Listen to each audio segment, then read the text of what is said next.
দলের প্রতিষ্ঠাতা, যিনি 1971 সালে স্বাধীনতা যুদ্ধের ঘোষণা দিয়ে গোটা জাতিকে স্বাধীনতা যুদ্ধে ঝাঁপিয়ে পড়তে এবং নিজে রণাঙ্গনে যুদ্ধ করে এই ডিসেম্বর মাসের 14 তারিখে যিনি সিলেট দখল করেছিলেন। আজকে অত্যন্ত ভারাক্রান্ত হৃদয়ে আল্লাহ তাআলার কাছে দোয়া করতে চাই, প্রার্থনা জানাতে চাই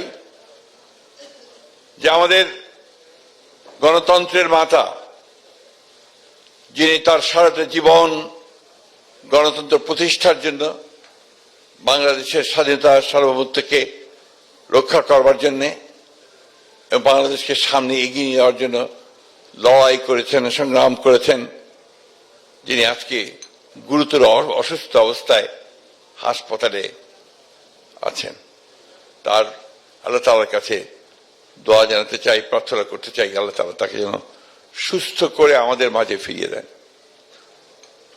প্রিয় সহকর্মীবৃন্দ, আমরা গত 5 আগস্ট অর্থাৎ আপনার 24-এর 5ই আগস্টে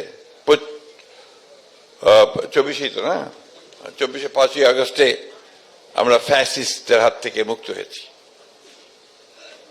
দীর্ঘ 15 বছর একটা ভয়াবহ, একটা দানবীয়, একটা দুঃশাসনের মধ্য দিয়ে আমাদের গণতন্ত্রের সমস্ত প্রতিষ্ঠানগুলোকে ভেঙে দিয়ে চূর্ণ বিচূর্ণ করে দিয়ে যিনি একদলীয় শাসন ব্যবস্থা, ফ্যাসিস্ট একটা ব্যবস্থা কায়েম করতে চেয়েছিলেন, সেই ভয়াবহ দানবীয় রাজনীতিক দেশ ছেড়ে পালিয়ে যেতে বাধ্য হয়েছেন। আমাদের ছাত্র জনতার, আপনাদের দীর্ঘ 15 বছরের লড়াই সংগ্রামের মধ্য দিয়ে আমরা আজকে একটা মুক্ত অবস্থায় বাংলাদেশকে নতুন করবে গড়বার, নির্মাণ করবার একটা সুযোগ পেয়েছি। আমাদের নেতা, যিনি বাধ্য হয়েছেন বিদেশে চলে যেতে, নির্বাসিত করা হয়েছে তাকে, সেই 1/11 ষড়যন্ত্রের মধ্য দিয়ে সেই নেতা দীর্ঘ এই 15 বছর 16 বছর তিনি বিদেশের থেকেও আমাদের সঙ্গে থেকেছেন, জনগণের সঙ্গে থেকেছেন এবং বিশেষ করে দেশনেত্রী বেগম খালেদা জিয়াকে কারাগারে নেওয়ার পর তিনি এককভাবে এত দূর থেকে তিনি আমাদেরকে নেতৃত্ব দিয়েছেন, সংগঠিত করেছেন, বিএনপিকে একটা শক্তিশালী রাজনৈতিক সংগঠনে পরিণত করেছেন, যার প্রমাণ আপনারা সবাই জানেন যে দিন রাত তিনি আপনাদের সঙ্গে কথা বলেছেন, আপনাদেরকে রাজনীতি এবং ভবিষ্যতে আমরা কি করতে পারি, কি করে আমরা সেই ফ্যাসিস্টের হাতে মুক্ত হতে পারি, সেই কথা তিনি আপনাদের বলেছেন, দিক নির্দেশনা দিয়েছেন। আজকেই আপনার নির্বাচনের তফসিল ঘোষণা হবে। আজকে আবার আমরা একটা নতুন নির্বাচনের মধ্য দিয়ে নতুন করে বাংলাদেশের নেতৃত্ব সৃষ্টি করবার সুযোগ পেয়েছি। আমরা সুযোগ পেয়েছি যে আজকে জনগণকে সঙ্গে নিয়ে আমরা বাংলাদেশে এমন একটি প্রতিনিধিত্বশীল পার্লামেন্ট গঠন করব, যে পার্লামেন্ট বাংলাদেশে একটা নতুন দিগন্তের দিকে নিয়ে যাবে এবং তার নেতৃত্বে থাকবেন আমাদের নেতা জনাব তারেক রহমান। প্রিয় বন্ধুগণ, সহকর্মীবৃন্দ, আমি একটা জিনিসের অভাব আজকে খুব লক্ষ্য করছি। আমি আপনাদের মধ্যে স্বতঃস্ফূর্ততার খুব অভাব দেখছি, কিছু মনে করবেন না। সবাই কেমন যেন বকডাউন হয়ে আছেন নির্বাচন নিয়ে বোধহয়। আপনাদের মধ্যে যেটা আশা করি আমরা, যে আপনারা 15 বছর লড়াই করেছেন, তারও আগে স্বৈরাচারের বিরুদ্ধে লড়াই করেছেন, আজকে এই লড়াইটা কিন্তু সবচেয়ে গুরুত্বপূর্ণ লড়াই। এই লড়াই সবচেয়ে কঠিন লড়াই, যে কথা আমার নেতাও বলেছেন।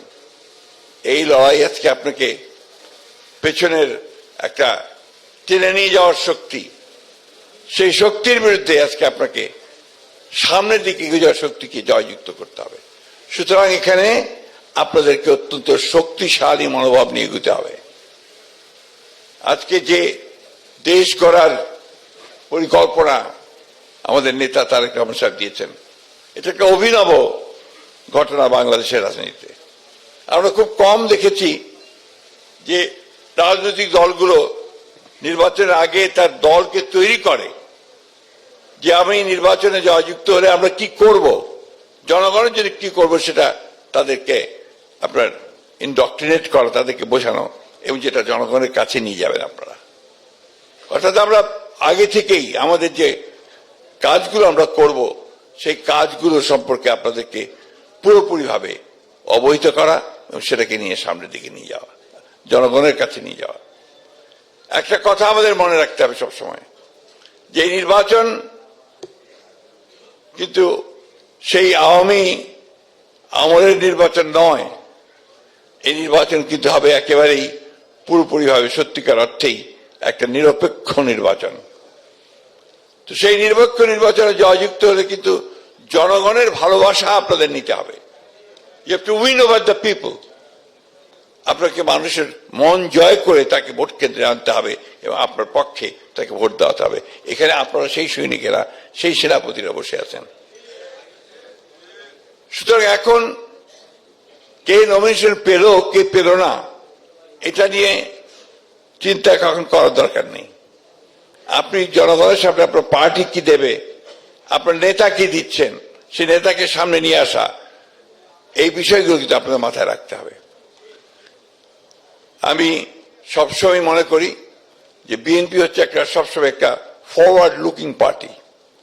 শহীদ প্রেসিডেন্ট জিয়াউর রহমান যখন এই দল সৃষ্টি করেন, তার যে চিন্তা ভাবনা চেতনাগুলো ছিল সেগুলো ছিল পুরোপুরি ওই সময় তুলনায় অনেক অগ্রবর্তী। বিএনপি সবসময় জনগণের সামনে অগ্রবর্তী চিন্তাগুলোই তুলে ধরেছে। আজকে সংস্কার নিয়ে অনেক অনেক কথা বলছেন। কালকে একটা দলের নেতাদের বলতে শুনলাম, নতুন তৈরি করা একটি দল জোট করেছেন তারা, আমরা স্বাগত জানিয়েছি। সবসময় তরুণ যুবকদের যে কোনো প্রয়াসকে আমরা স্বাগত জানাই, কিন্তু সেটা হতে হবে অবশ্যই একটা ইতিবাচক ঘটনা। তারা বললেন যে বিএনপি নাকি সংস্কার নিয়ে কাজ করে না। আর সংস্কার জন্মই তো দিয়েছে বিএনপি। 1975 সালে রাজনৈতিক পট পরিবর্তনের পরে শহীদ প্রেসিডেন্ট জিয়া রহমানই প্রথম তিনি একদলীয় শাসন ব্যবস্থা থেকে বহুদলীয় গণতন্ত্র চলে আসেন, মাল্টি পার্টি সিস্টেমে। তিনি প্রথম, যিনি একটা বদ্ধ গণমাধ্যম যেটাকে নিয়ন্ত্রিত ছিল, মাত্র 4টা পত্রিকা শেখ মুজিব চালু করেছেন তার বাকশালে, সেই গণমাধ্যমকে তিনি মুক্ত করে দিয়েছিলেন।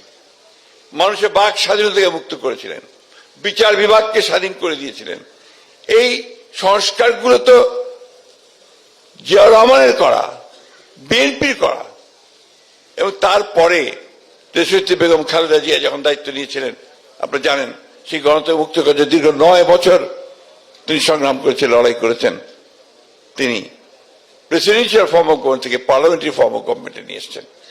এবং মেয়েদের শিক্ষা, তাদের ক্ষমতায়ন, যুবকদের কর্মসংস্থান, শিক্ষার প্রচার প্রসার, এই ব্যাপক কর্মযজ্ঞ নিয়ে অর্থনীতিকে পুরোপুরিভাবে আধুনিকীকরণ করা, এই বিষয়গুলো কিন্তু দেশনেত্রী বেগম খালেদা জিয়ার আমলেই শুরু হয়েছিল।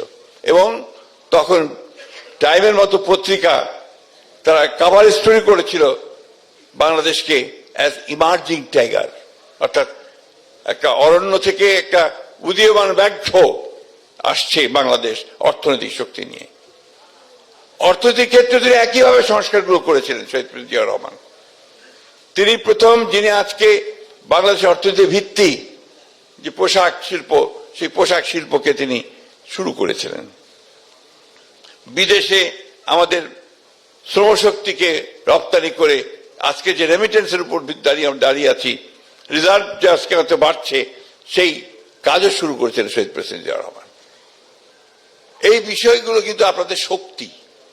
আমি সে কারণেই বলি যে বাংলাদেশের যা কিছু ভালো অর্জন, সব অর্জনই হচ্ছে বিএনপির হাতে। এই যে লড়াই সংগ্রাম দীর্ঘ 15 বছরের, আমাদের 60 লক্ষ মানুষের বিরুদ্ধে মিথ্যা মামলা, এই 15 বছর প্রতিদিন আদালতের বারান্দায় বারান্দায় আমরা ঘুরেছি। আমাদের 20,000 নেতাকর্মীকে হত্যা করা হয়েছে। আমাদের ছেলেরা, আমাদের যুবকেরা তারা পুলিশের তাড়া খেয়ে বনে জঙ্গলে থেকেছে, শীতের মধ্যে ধান খেতে গিয়ে আশ্রয় নিয়েছে। বন্ধুরা, শরিকেরা, এই কথাগুলো ভুলে যাবেন না। এই লড়াই আপনারা করেছেন। আমার মনে হয় এখানে একজন নেই যারা কারাগারে যাননি, এখানে একজন নেই যাদের বিরুদ্ধে মামলা নেই, আমি তাই মনে করি।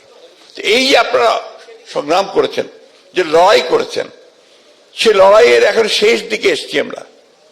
এই লড়াইয়ের মধ্য দিয়ে আমাদেরকে বিএনপিকে সরকার গঠন করতে দিতে হবে, করাতে হবে, এবং সেই বিএনপি জাতিকে লিড করবে, সামনের দিকে নিয়ে যাবে আরো বেশি করে। তারই প্রমাণ আজকে আমাদের তারেক রহমান সাহেব নতুন একেবারে চিন্তা ভাবনা নিয়ে এসছেন। যে চিন্তা ভাবনাগুলো আমাদের জনগণের কাছে যদি আমরা পৌঁছে দিতে পারি, তাহলে আমরা নিশ্চিত যে জনগণ এগুলোকে গ্রহণ করবে এবং বিএনপি সেই ধানের শীষে ভোট দেবে।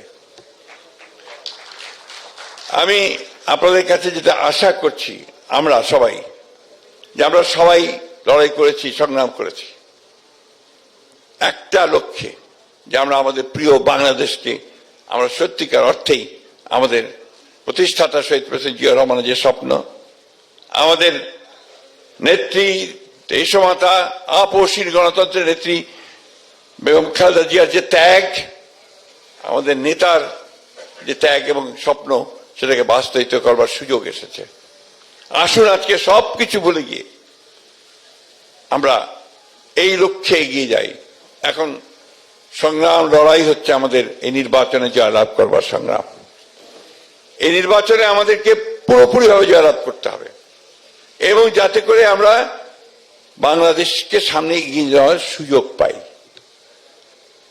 বন্ধুগণ, অনেক বাধা আসবে, অনেক বিপত্তি আসবে, আমাদের বিরুদ্ধে অনেক প্রচারণা হতে থাকবে, কিন্তু এই সবগুলোকে কাটিয়ে উঠে আমরা মাথা উঁচু করে দাঁড়াতে চাই। বিএনপি কোনোদিনই পরাজিত হয়নি, পরাজিত হবে না বন্ধুগণ। বিএনপি হচ্ছে এই দেশের জনগণের দল, বিএনপি হচ্ছে মুক্তিযুদ্ধের দল, বিএনপি হচ্ছে গণতন্ত্রের সংগ্রামের দল। এই কথাগুলো সবসময় মাথার মধ্যে রাখবেন। আর অন্য কোনো কিছু আপনাদেরকে সাফল্য দেবে না।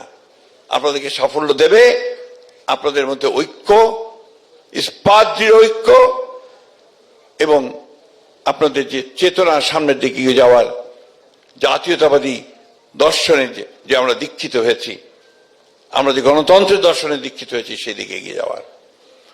একটা কথা আমরা খুব পরিষ্কার করে বলতে চাই, যে কথাটি হচ্ছে যে 1971 সাল আমাদের অস্তিত্ব। এই কথাটা খুব জোরে সোরে মনে রাখবেন। যারা এই কথা বলার দুঃসাহস দেখান, ঔদ্ধত্য দেখান, 1971 সাল নাকি আপনার বলছে, 1971 সালের, আজকে আমি পত্রিকায় দেখলাম 1971 সালের প্রজন্ম নাকি নিকৃষ্টতম প্রজন্ম। কোন সাহস এই কথাগুলো বলে তারা? আজকে এই কথাটাই আমি মনে করতে চাই। আজকে আমাদের রুহুল কবির রিজভী সাহেব বলেছেন যে পেছন থেকে অন্ধকারের মধ্য দিয়ে একটা কালো থাবা বেরিয়ে আসছে কিনা, আর একটা ফ্যাসিজম অন্য দিক থেকে আমাদের উপরে চেপে বসতে চাইছে কিনা। আজকে মানুষকে বিভ্রান্ত করে এবং দুর্ভাগ্যজনক ভাবে আমাদের প্রিয় ধর্মকে ব্যবহার করে তারা আজকে বাংলাদেশের মানুষকে বিভ্রান্ত করতে চাইছে কিনা। আজকে সেই শক্তির বিরুদ্ধে আমাদেরকে রুখে দাঁড়াতে হবে। আজকে নতুন সেই লড়াই, একদিকে আমাদের বাংলাদেশকে একটা রাজনৈতিকভাবে, অর্থনৈতিকভাবে দৃঢ় অবস্থানের মধ্যে দাঁড় করাবার লড়াই, আরেকদিকে হচ্ছে এই অপশক্তিকে রুখে দেবার লড়াই। এই দুটিকে নিয়েই আপনাদেরকে এগুতে হবে। আমরা সব সময় ইতিবাচক রাজনীতি করি, আমরা সব সময় অগ্রবর্তী চিন্তা করি। তারই আজকে আপনারা দেখতে পাচ্ছেন যে গত কয়েকদিন ধরে এই কর্মশালা চলছে। আমাদের নেতা খুব শিগগিরই আমাদের মাঝে আসবেন। আমি আজকে যেহেতু বাংলাদেশের সব এখানে উপস্থিত আছেন, আমাদের নেতৃবৃন্দ উপস্থিত আছেন বিএনপির, আমি আপনাদেরকে জানাতে চাই, নেতা যেদিন আমাদের আসবেন, যেদিন বাংলাদেশে পা দেবেন, সেদিন যেন সমগ্র বাংলাদেশ কেঁপে ওঠে। বন্ধুগণ, এই কথাটা আপনাদের মনে রাখতে হবে, পারবেন তো? ইনশাআল্লাহ আমরা সেই দিন আমরা গোটা বাংলাদেশের চেহারাকে বদলে দিতে চাই। আমরা সামনের দিকে এগোতে চাই, প্রগতির দিকে এগোতে চাই। বাংলাদেশকে আমরা বাংলাদেশকে একটা মর্যাদার আসনে প্রতিষ্ঠা করবার জন্য আমাদের নেতার যে চিন্তা ভাবনা তাকে বাস্তবায়িত করার জন্য আমরা সামনের দিকে এগিয়ে যেতে চাই। আমি বক্তব্য দীর্ঘ করব না। এখানে আমাদের বিষয়ভিত্তিক আলোচনা করবেন আমাদের বিশেষজ্ঞরা আছেন, তারা আপনাদেরকে সব বলবেন। নতুন যে চিন্তা ভাবনা, আমাদের ফ্যামিলি কার্ড, আমাদের কৃষক কার্ড, এরপরে আপনার আমাদের অন্যান্য ব্যবস্থা, খেলাধুলা, স্পোর্টস, মিউজিক, সংস্কৃতি, সবকিছু নিয়ে আপনাদের এখানে আলোচনা হবে। আপনারা শুনবেন এবং এই আলোচনাকে মনের মধ্যে গেঁথে নেবেন। শুধু শুনবেন আর নোট নিলেই হবে না, এগুলোকে জনগণের সামনে উপস্থাপিত করতে হবে যে আমরা এই কাজগুলো করতে চাই। এইটাই যদি আপনারা করেন তাহলে নিশ্চয়ই জনগণ আপনাদের দিকে আকৃষ্ট হবে, আপনার জনগণকে উইন ওভার করতে হবে।